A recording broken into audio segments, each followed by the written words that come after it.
Okay, we will continue the next section. That is main basic principles of the radiogenic isotope dating. Okay, for this we have to understand how these isotopes behave with respect to different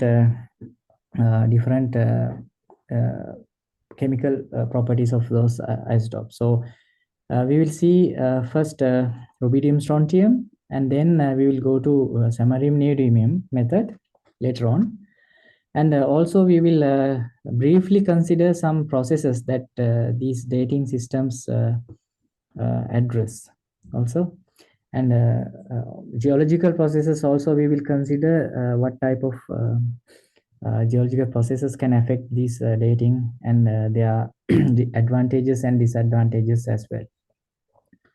Also limitations, under limitations we will discuss about the disadvantages. So you must clearly understand these principles and techniques, right? So the technique I have already described to you very briefly about the mass spectrometry. So you can refer to a textbook and go through much details on that, right? About the mass spectrometry. The given textbooks, the list of textbooks, I have given you 3 textbooks. So those, and also in your course detail form, which has been uploaded already to the Google Classroom, you should see those texts are there, references are there. Okay.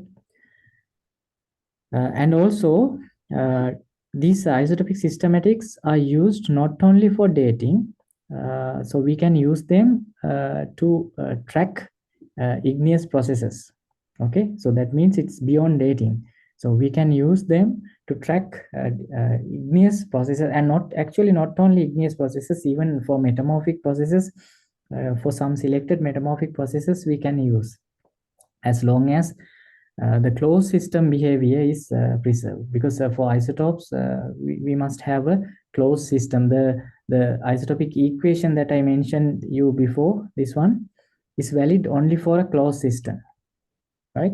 So if some open system behavior has happened for your given rock system, then all these isotopes dates and everything you determine will be wrong, right? So it's important that it will not deviate from this isotopic closed system behavior, because there has been some assumptions applied.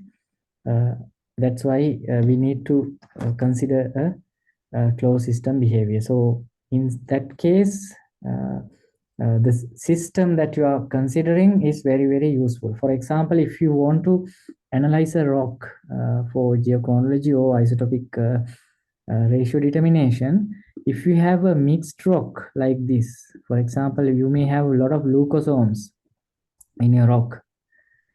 If you crush this together, and you might not be getting a reasonable information, because this might be later process and it may have affected your rock system, right? This is your host rock, right? So in that case you have to separately collect the sample from there, and you have to separately collect the sample from this vein or whatever the leucosome it is. So that is very, very important, as long as you consider this closed system behavior, right? So make sure that for anything, sampling is very, very important, right? If you do wrong sampling, then your all interpretations will be wrong. That is the main important point. Okay. So we'll see the rubidium strontium decay scheme. Here, rubidium is the parent isotope, right? So it decays into strontium, rubidium strontium, right? So rubidium 87 decays into strontium 87. So that is the mass by beta emission, and the half-life is 48.8 billion years. So it's very large. So within that half-life, anything can be measured, but not very, very short ages like 1,000 years or 2,000 years, 100,000 years, not like that. Some million, few millions of years time, you can measure effectively. It's something like this. If you want to measure the width of your desk there, no, suppose you want to measure your length and width of your book, your writing book, right? You can easily use a ruler uh, with small ruler. You can easily measure its width and length. But if you are going to use a meter rule for that, right, still you can measure, but it's not convenient, as well as it might not be precise enough. And if you want to measure the length of a road, right, if you are going to use a ruler, still you can measure, right, but it's not precise enough, because you have to make so many measurements, so you are making so many errors, so that you will not end up with the correct answer, right? You can use kilometer scale in that case, right? Like that.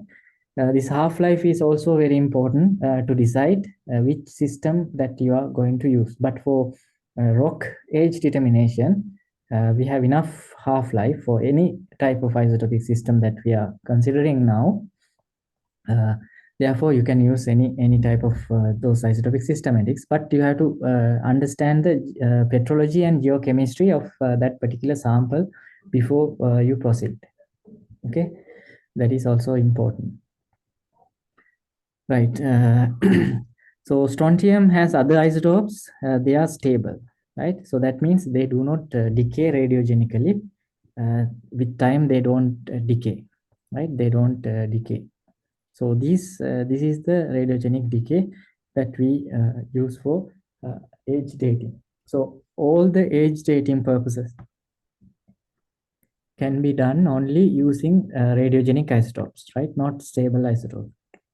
Stable isotopes, we can do some indirect type of age determinations, but not direct age determinations. So if you consider the rubidium-strontium ratio for different rock samples, okay, different rock samples, ultra basic rocks, that means ultramafic rocks, or mantle rocks like peridotites, very magnesium rich, highly magnesium rich rocks. Rubidium strontium ratio is like this. Okay, for basaltic rocks, that means the melt derived from mantle melting, right? Mid-ocean ridge settings like these have ratios like 0.06. In granites, normally the continental crustal rocks, granites, represented by kind of large range, 0.25 to 1.7, like. In shale, in low grade rocks, right? Sedimentary rocks like 0.46, sandstone 3, like that. You can understand there is a large variation in rubidium and strontium in common rock types. Okay, so you understand this huge range, and what do you think for this variable occurrences of these ratios, I mean, in a large range?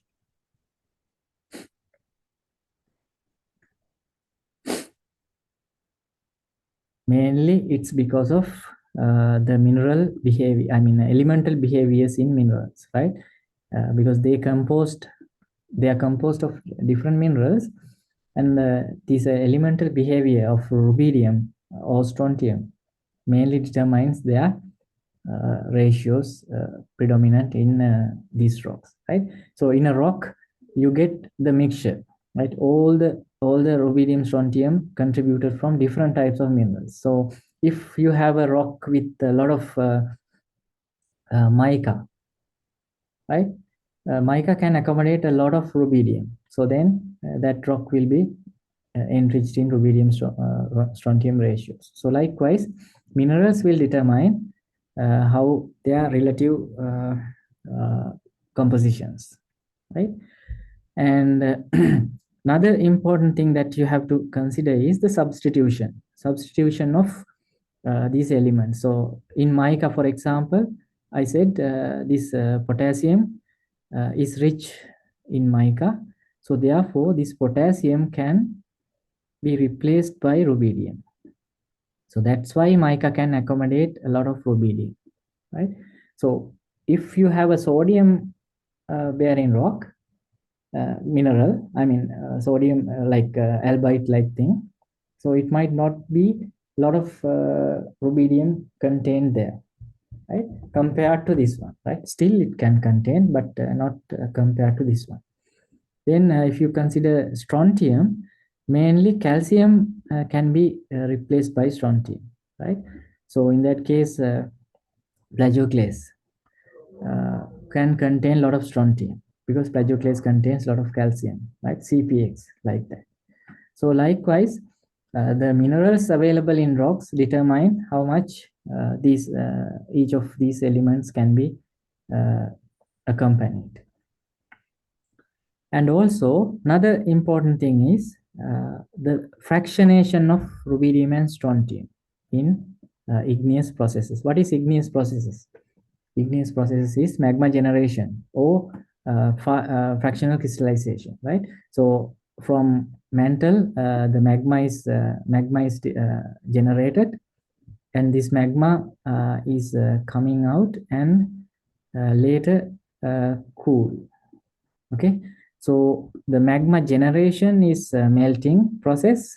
That is one of the igneous processes, as well as the while cooling, different crystals can be crystallized from the cooling melt. That is again another process, right? So melting as well as crystallization uh, can cause rubidium and strontium to fractionate into different phases. Okay, fractionate means rubidium and strontium going into minerals in different proportions.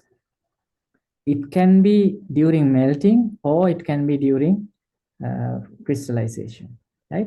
Because during crystallization you will produce different types of minerals, right? So you might have lot of types of minerals. Some of these minerals may like to have rubidium. Some of the minerals might like to have strontium, right? So it will be going there discriminatedly, right? So this is the process we call the fractionation, right? Rubidium and strontium fractionation. And during melting also, what is happening is from the source, it contributes some of the rubidium and strontium into the melt that is produced during this melting. Okay, some of rubidium is going, I mean, you have a lot of minerals in the solid which is under melting. Okay, so all the minerals will not contribute to melting at once. Some minerals will melt a lot and some minerals might melt only a little amount, right? So this is what we call the degree of melting. Depending on the degree of melting, the amounts of minerals that contribute to melting is different, right? So you have say 30% of CPX, 20% of OPX, and 50% of olivine in a rock. Okay, so that will contribute differently. I mean, olivine will contribute very little. CPX will contribute a lot, and OPX will moderately contribute like that. So amounts of rubidium and strontium coming out from those individual minerals will be different. Okay, so this is the idea of fractionation. So this fractionation also cause different amounts of rubidium and strontium to be concentrated in this type of different rocks that are produced as a result of this melting and crystallization. Okay, so you have to note this down very carefully. Okay, please have a note there. You don't need all these numbers, but these points are important. Okay.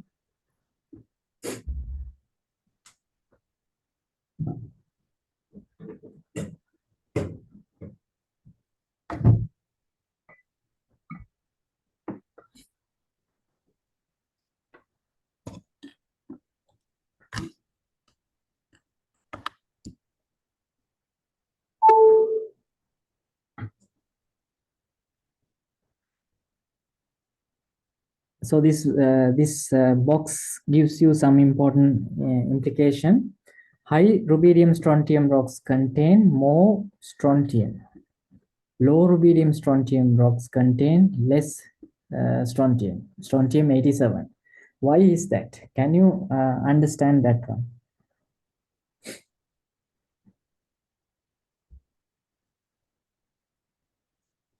What is the reason for that? So we learned at the beginning in this slide what happens in radiogenic decay in rubidium strontium system. Rubidium decays into strontium. Okay, rubidium what? 87. Rubidium 87 decays into strontium 87 in this case, as I mentioned before, right? So if you have a lot of rubidium in your rock, if you have a lot of rubidium in your rock, definitely you must have a lot of strontium also. Okay, so that's why. That is a simple reason. So if you have a lot of rubidium means you have a lot of rubidium and strontium ratios as well. Okay, so this is a very simple thing. So you have a lot of rubidium as well as rubidium and strontium that decays into strontium 87. So this is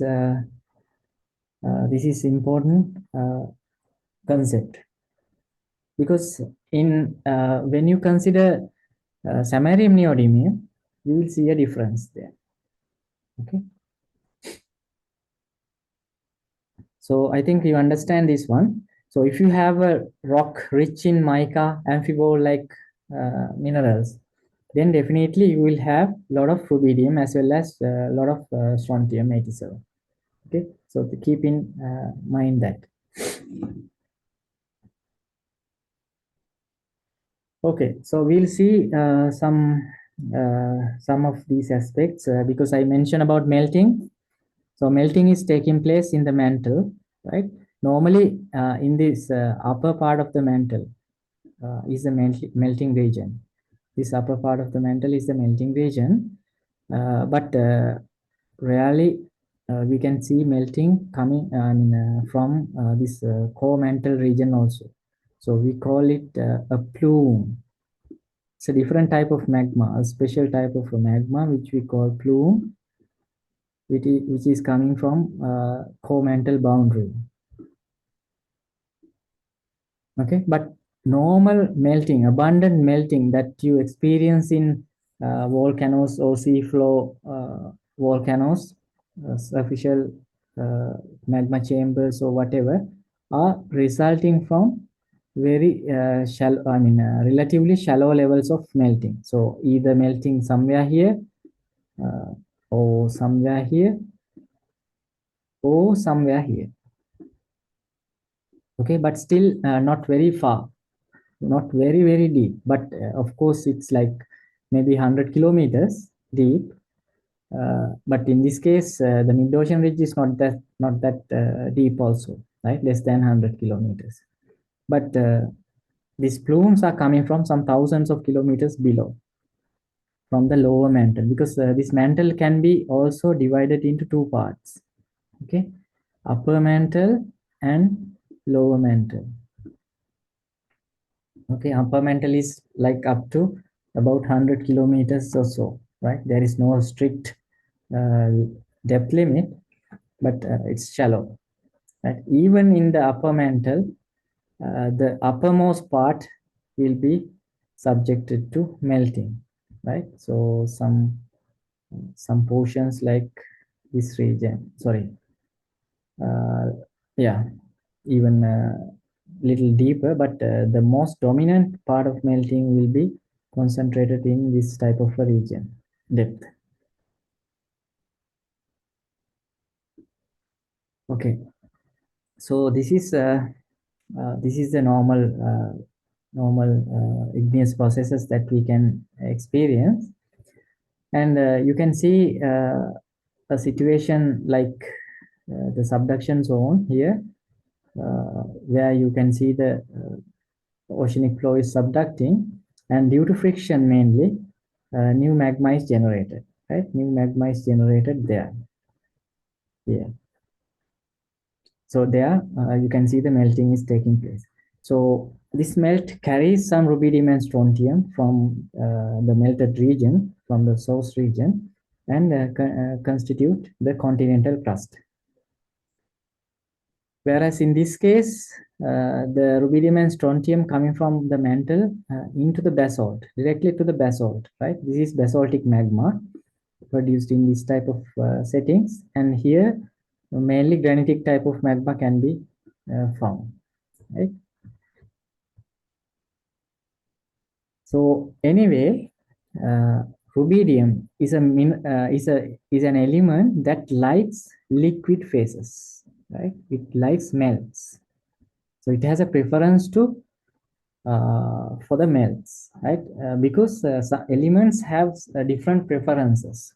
In the periodic table, if we take the periodic table, we can consider or categorize different elements based on their preference uh, to be accommodated in the melt or in the solid, right? So for the elements which likes melt a lot is called incompatible elements. We call them incompatible elements. Incompatible elements.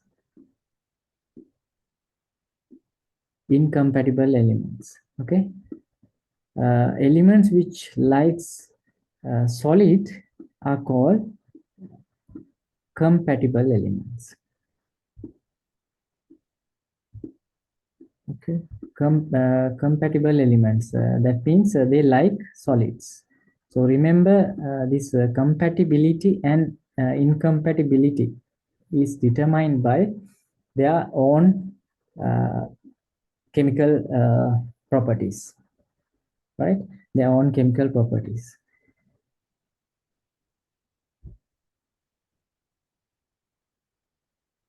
So if you take the strontium and strontium 87 to strontium 86 ratio, why do we consider this particular ratio all of a sudden? Do you remember the types of isotopes that is provided by strontium, by the rubidium strontium decay? So we said rubidium 87 decays to form strontium 87. So that means strontium 87 is a radiogenic isotope, right? It is produced as a result of radiogenic decay, and it's a kind of a dynamic process, right? Natural process, spontaneous process. Sorry. And these ones, these isotopes, 88, 87, 86, 84, these ones, they are all stable. We said they are all stable. For our easiness, just to compare their relative ratios, we used to take one stable isotope for our ratio determinations. For example, we don't just count strontium 87 isotope from mass spectrometer. Of course, it counts and gives out the result, but for our interpretations, we normally normalize it into a stable isotope. So the most stable and abundant isotope is 86 here, 88 here, but we take strontium 86 as a stable isotope for rubidium strontium decay scheme. So that's why you have strontium 86 here. Okay, so we normalize the radiogenic isotope component to a stable isotope, right? So this is how the radiogenic decay schemes are produced. In samarium neodymium scheme also, when you learn it next, we'll understand the similar type of scenario. So this strontium 87 to strontium 86 ratios in rocks, if you consider the mob means here, okay, mid-ocean rich basalt is like 0.7025. These are typical values. These are determined by analyzing thousands of mob samples. So we have we have established a standard like the number. Okay. And continents means the rocks like continental rocks, mainly granites, rhyolites like rocks. They contain 0.7119. So that means little higher than the basalt values. And ocean islands. What are the ocean islands? Ocean islands means the rocks produced by plumes like this. Okay, ocean island, because they produce ocean islands. Like in the ocean, you have chains of islands produced because of this type of plumes, right? So they are having greater values, values greater than 0.704, like. And meteorites, if you consider the meteorites, which are the building blocks of our planets, right? They contain a low, a, a, a lower value than the terrestrial rocks. Our terrestrial rocks all are above 0.7. You can see here, right? But meteorites are characteristically 0.6 something, right? 0.699 like. So this is the characteristic differences we can observe in terrestrial and extraterrestrial rocks in terms of strontium isotopic ratios. Okay.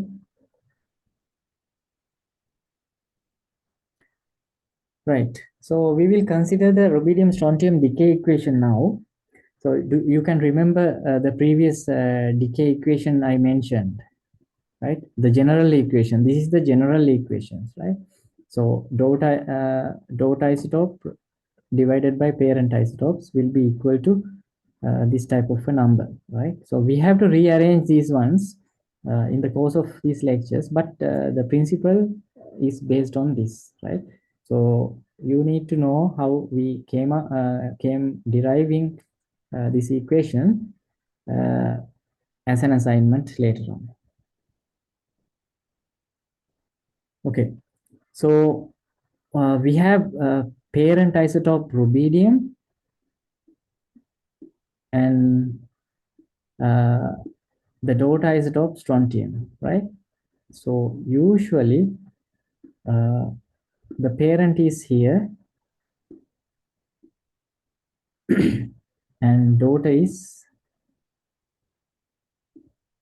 here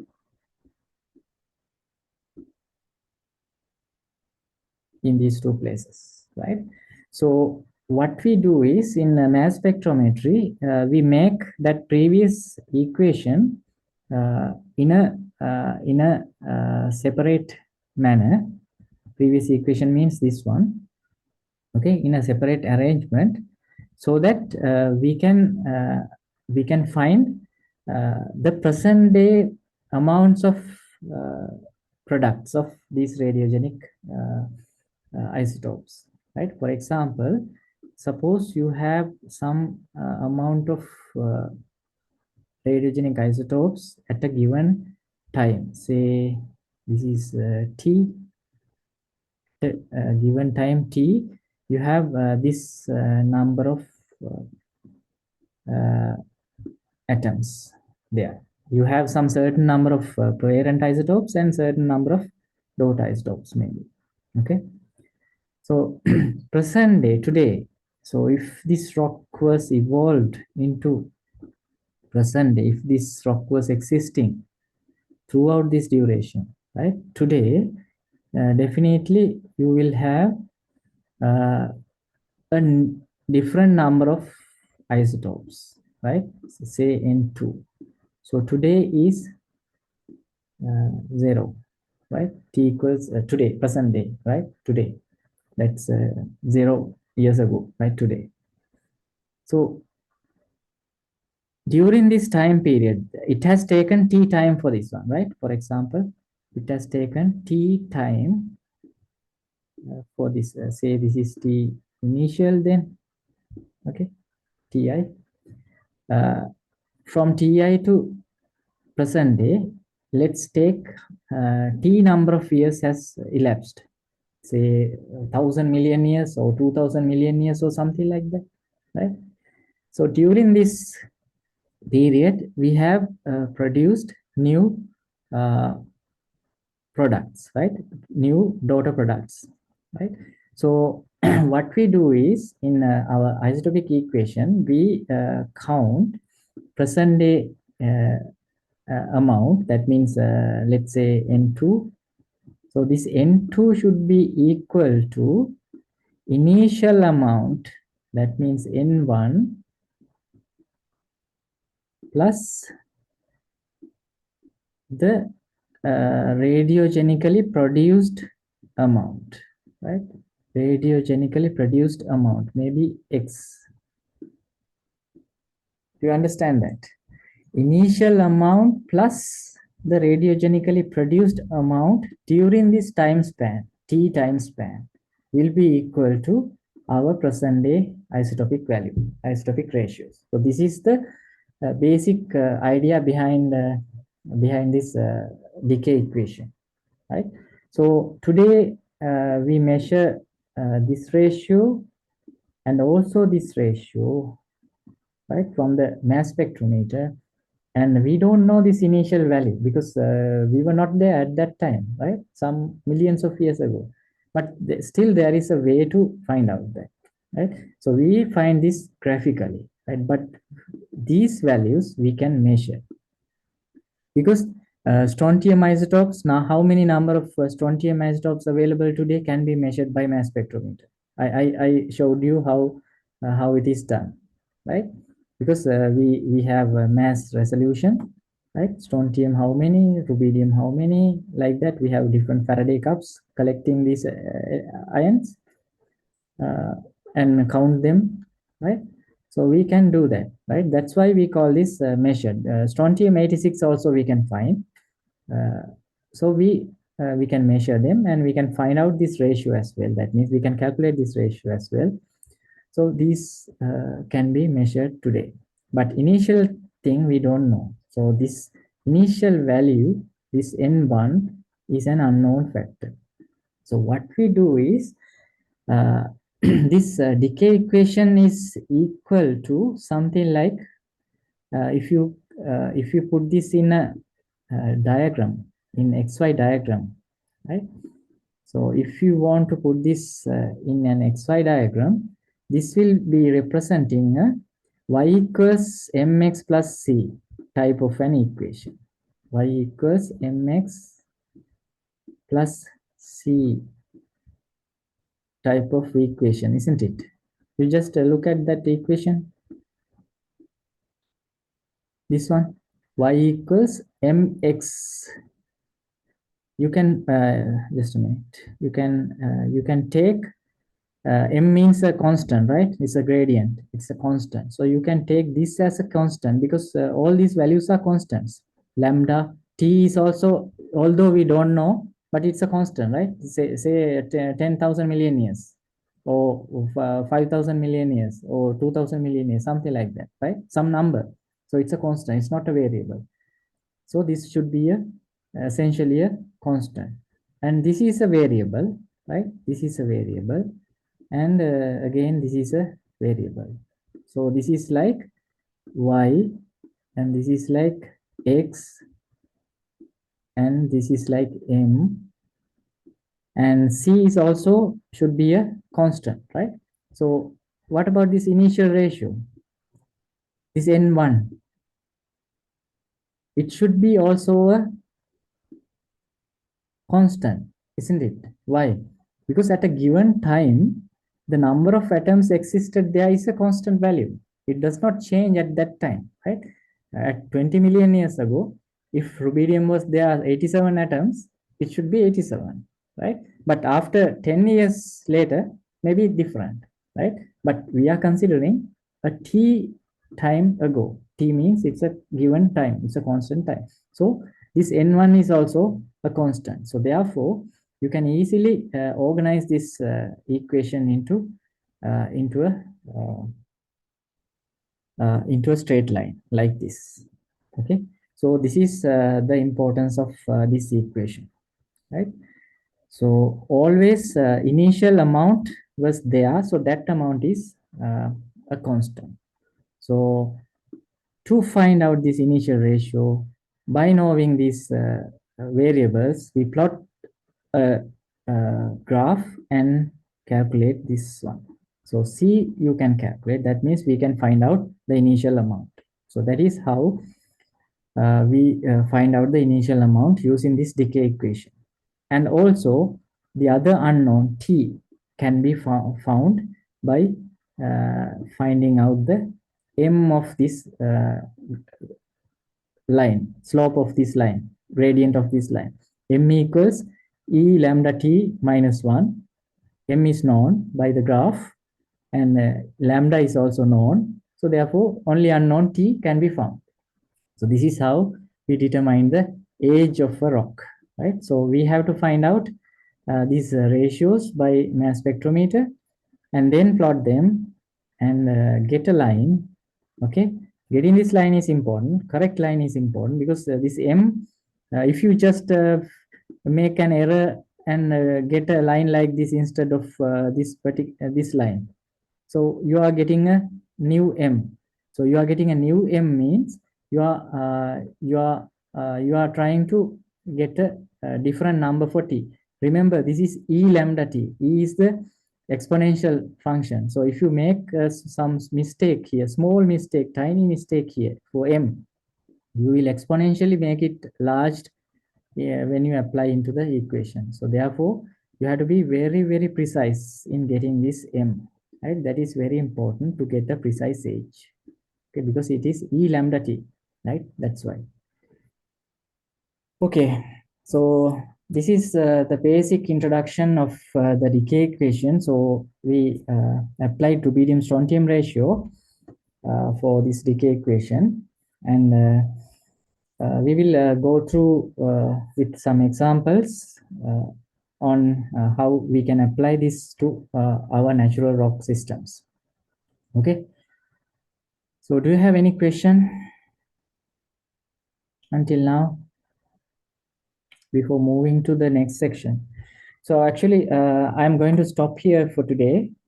So we will move to the next section on the next week, and we will continue with the applications.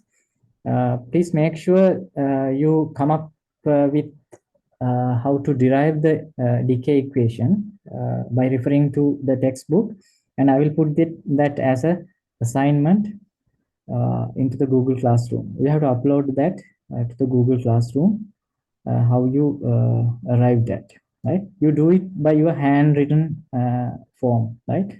You scan it and upload. I don't need any typed one. Okay, right. So do you have any question?